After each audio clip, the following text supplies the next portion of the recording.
VMC દ્વારા doctor Sarvepalli રાધાકૃષ્ણનની જન્મજયંતિ નિમિત્તે તેઓની પ્રતિમાને પુષ્પાંજલિ અર્પણ કરી હતી। શિક્ષક દિન વિશ્વમાં શિક્ષકોના માનમાં ઉજવવામાં આવતો દિવસ છે, જે 5 ઓક્ટોબરના રોજ વિશ્વ શિક્ષક દિન તરીકે મનાવાય છે અને ભારતમાં શિક્ષક દિન દર વર્ષની 5 સપ્ટેમ્બરના રોજ મનાવવામાં આવે છે। આ દિવસ ભારતના ભૂતપૂર્વ રાષ્ટ્રપતિ ડોક્ટર સર્વપલ્લી રાધાકૃષ્ણનનો જન્મદિવસ છે, જેને તેમની યાદમાં ભારતમાં શિક્ષક દિન તરીકે ઘોષિત કરવામાં આવ્યો। ડોક્ટર સર્વપલ્લી રાધાકૃષ્ણન રાષ્ટ્રપતિ બનતા પહેલા તેમની કારકિર્દીમાં સૌપ્રથમ ચેન્નાઈથી મદ્રાસ પ્રેસિડેન્ટ કોલેજમાં તત્વજ્ઞાન વિષયના શિક્ષક તરીકે નિમણૂક પામ્યા હતા અને ડોક્ટર સર્વપલ્લી રાધાકૃષ્ણનની જન્મ જયંતિ નિમિત્તે અમિતનગર સ્થિત તેઓના પ્રતિમાનું વડોદરા મહાનગરપાલિકાના ડેપ્યુટી મેયર ચિરાગભાઈ બારોટના વરદ હસ્તે પુષ્પાંજલિ અર્પણ કરવામાં આવી હતી। આ અવસરે પાલિકાના પદાધિકારીઓ, અધિકારીઓ, નગરસેવકો, નગરજનો, બાળકો ઉપસ્થિત રહ્યા હતા અને પુષ્પાંજલિ અર્પણ કરી હતી। સર્વપલ્લી રાધાકૃષ્ણનજીનો આજે જન્મદિવસ છે। આજના દિવસે વડોદરા કોર્પોરેશન દ્વારા અહીંયા અમિતનગર સર્કલ ખાતે એમના સ્ટેચ્યુને પુષ્પાંજલિનો કાર્યક્રમ રાખવામાં આવ્યો છે। શ્રી સર્વપલ્લી રાધાકૃષ્ણનજીનો જન્મ 1888માં આજના દિવસે થયો હતો અને તેઓ શિક્ષક તરીકે એમની કારકિર્દીની શરૂઆત કરી હતી। એમને ભારત રત્ન એવોર્ડથી પણ નવાજવામાં આવ્યા હતા અને ભારતના રાષ્ટ્રપતિ તરીકે પણ એમણે સેવાઓ આપી હતી। એવા આપણા મહાન શ્રી સર્વપલ્લી રાધાકૃષ્ણનજીને આજના દિવસે હું પુષ્પાંજલિ અર્પિત કરું છું। આપણા માજી રાષ્ટ્રપતિ સર્વપલ્લી ડૉક્ટર રાધાકૃષ્ણનની જન્મજયંતિ છે। એમની જન્મજયંતિ કેમ મનાવવામાં આવે છે અને એવું તો શું કાર્ય કર્યું આ દેશની અંદર જેથી લોકો એમને યાદ કરે છે। એક પોતે ટીચર હતા, સર્વપલ્લી એમના ગામનું નામ હતું। એ જન્મ્યા એક ગરીબ બ્રાહ્મણના ત્યાં જન્મેલા।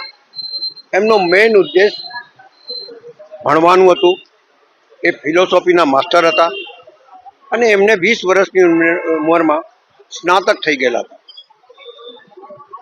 ધીમે ધીમે આઝાદીની લડાઈ તરફ પડ્યા, આગળ વધતા ગયા, હરેક જગ્યા પર રાજદ્વાર રહ્યા, દેશનું પ્રતિનિધિત્વ કરતા રહ્યા, પણ ઉપરાષ્ટ્રપતિ પહેલા પદ ઉપર આવ્યા ને પછી રાષ્ટ્રપતિ બન્યા। પણ એમનું મેઇન ધ્યેય, એમને લોકો મળવા આવ્યા ને ત્યારે એવું કીધું કે મને નહીં મળો, શિક્ષાને મળો। એટલે એમને સૌથી પહેલા શિક્ષક દિવસ આ દેશમાં મનાવે એ વાત કરી।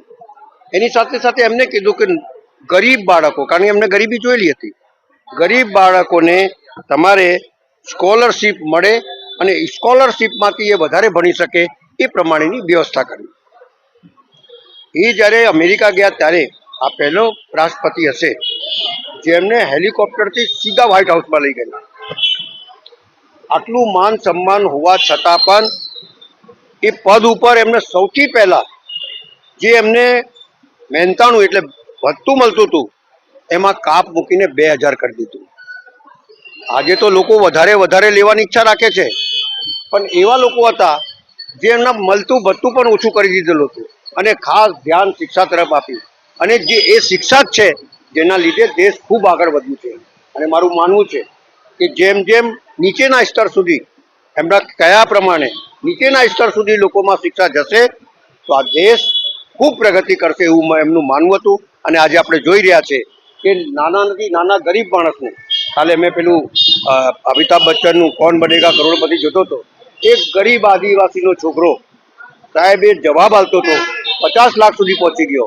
એટલે ભણતર જ છે જે માણસને આગળ વધારી શકે છે, એમનો મેઇન ધ્યેય હતો અને એ મેઇન ધ્યેયના લીધે આ દેશ પ્રગતિ કરી રહ્યો છે। કે આજના દિવસે એમને યાદ કરતા એટલું જ કહીશ કે એમના બતાવેલા રાસ્તા કે ભાઈ ભણતર સૌથી પહેલાં આવવું જોઈએ, એ રાસ્તા ઉપર આપણે ચાલીએ અને દેશને મજબૂત બનાવીએ।